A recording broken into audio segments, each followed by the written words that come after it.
So everybody talks about clutch control, slipping the clutch, riding the clutch, throttle control, and maybe dragging the rear brake a little bit, but not many people talk about lean angle. Lean angle is the one tip very few talk about, and it is what is needed in order to make these tight turns.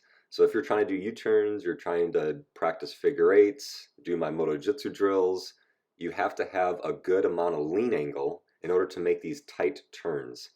If you keep the bike upright and only try to use the handlebars, you will find out very quickly you're making too big of a turn and going wide and not able to make these turns. So you have to have a whole lot of lean angle. In order to get more lean angle, you have to go a bit quicker than what you think. So during all these drills that I'm doing, I'm going between 8 and 12, 13 miles per hour.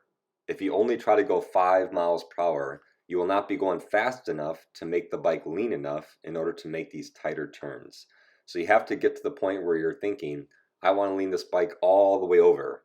When I see people riding cruisers like this, I tell them I want your floorboard scraping the ground. If you're not leaning that far over, you're not leaning enough. You're not going to make these turns.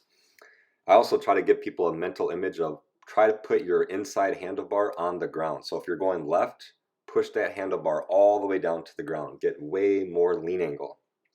And of course, for low speed maneuvers, you don't go with the bike. You pretty much stay upright and let the bike lean underneath you. More lean angle is needed. Get out there and practice.